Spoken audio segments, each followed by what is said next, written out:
અરવલ્લી જિલ્લાના લોકો એકલા નથી, જરૂર પડશે તો ગાંધીનગરમાં દક્ષિણ ગુજરાતના લાખો લોકોને પણ લાવવા માટેની તાકાત આપણે રાખીએ છીએ। આદિવાસી આ જંગલોમાં શાંતિથી જીવે છે, એમને કોરિડોરના નામે વિસ્થાપિત કરવામાં આવે છે, ડેમોના નામે વિસ્થાપિત કરવામાં આવે છે, રોડોના નામે વિસ્થાપિત કરવામાં આવે છે, રેલવેના નામે વિસ્થાપિત કરવામાં આવે છે, જીઆઈડીસી જીએમડીસી ના નામે વિસ્થાપિત કરવામાં આવે છે। અને હવે આદિવાસીઓના પહાડો પર આ સરકારની નજર છે, ત્યારે આ સરકારને પણ કહેવા માંગીએ છીએ, આ પહાડો તમારી સરકારે નથી બનાવ્યા, તમારા ઉદ્યોગપતિઓ નથી બનાવ્યા, તમારા ખનિજ માફિયાઓએ નથી બનાવ્યા। અમારા પહાડો તરફ તમે આંખ નાખશો તો તમારી આંખો કાઢી લેવા માટે પણ અમે તૈયાર રહીશું। જે જંગલ ખાતાના અધિકારીઓ એ પણ કાન ખોલીને સાંભળી લે, અમારા ખેડ બ્રહ્માના, પોસીનાના, અમારા પાડલિયાના, અમારા અંબાજીના, અમારા ભીલોડાના લોકો જંગલ જમીન ખેડીને પોતાનું જીવન નિર્વાહ કરે છે। એમણે જંગલની જમીનો મેળવવા માટે સરકારમાં દાવાઓ, અરજીઓ કરી છે।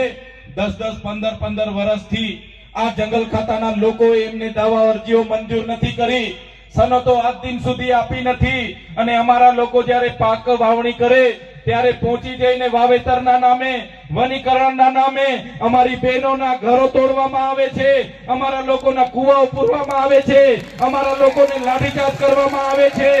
ત્યારે આ જંગલ ખાતાના અધિકારીઓને પણ કહેવા માંગુ છું, તમારો જંગલ ખાતાનો સંરક્ષણનો ધારો અંગ્રેજોએ 1862 બનાવ્યો હતો, તમારું જંગલ ખાતું 1927 માં બનાવ્યું હતું। આદિવાસીઓ તો એ આદિ અનાદિકાળથી આ જંગલોમાં રહી છે ને જંગલ સાચવેલા છે। ત્યારે તમારું જંગલ ખાતું પણ નહોતું, ત્યારે અમારા વિસ્તારમાં અમારા પૂર્વજો રહેતા હતા, અમારા કબીલાઓ, અમારા સરદારો હતા અને એમણે આ જંગલો સાચવેલા છે। અમારા આદિવાસીઓને હેરાન કરવાનું તમે જરા પણ વિચારશો, અમારા લોકો પર અત્યાચાર કરવાની વાત કરશો તો અમે પણ હકના રહેવાના નથી। અમે જે દિવસે રસ્તા પર ઉતરી જઈશું તે દિવસે તમારું જંગલ ખાતું પણ અહીંયા હોટેલું નહીં મળશે। અમે જે દિવસે રસ્તા પર ઉતરી આવીશું એ દિવસે તમારા જંગલ ખાતા પણ અહીંયા હોદેલા મળવાના નથી। એ જંગલ ખાતાના અધિકારીઓ, એ ભાજપના નેતાઓના ઈશારે કામ કરનારી એ પોલીસ, એમને પણ અમે કહેવા માંગીએ છીએ, અમારા આદિવાસી સમાજ હોય, અમારા ખેડૂતો હોય, અમારા યુવાનો હોય, અમારી માતા બહેનો હોય, એમને હેરાન પરેશાન કરવાનું બંધ કરી દેજો।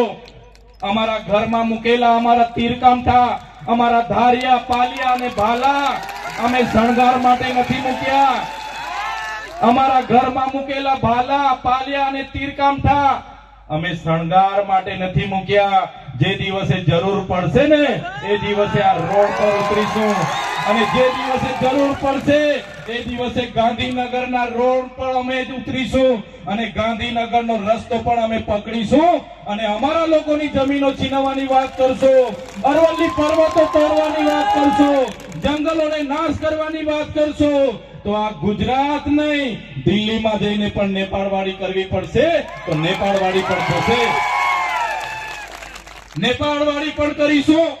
ક્યાં સુધી અમારા ખેડૂતની છાતી પર આવીને અમારા લોકોને તમે મારો છો, અમારી માતાઓની છાતી પર પગ મૂકીને અમારા ગામોના ઘરો તોડો છો, અમારી જમીનો છીનવો છો, હમણાં પહાડોના નામે, અમારી પ્રકૃતિના નામે અમારી સંસ્કૃતિને તમે છિન્ન ભિન્ન કરવાના પ્રયાસ નહીં કરો।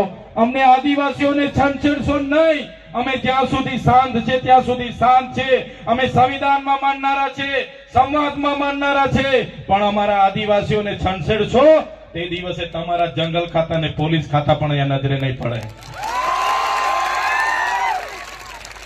આ ભાજપની સરકારે હમણાં 3 દિવસ 4 દિવસ પહેલા લોકસભાના ગૃહમાં મનરેગાનું નામ બદલ્યું। આપણે કીધું મનરેગામાં કૌભાંડ થયા, મનરેગામાં ભ્રષ્ટાચાર થયા, મનરેગામાં કૌભાંડ થયા, મનરેગામાં ભ્રષ્ટાચાર થયા, એમના મંત્રીઓ, એમના તંત્રીઓ બધા લોકો જેલો, એમના છોકરાઓને જેલો થઈ।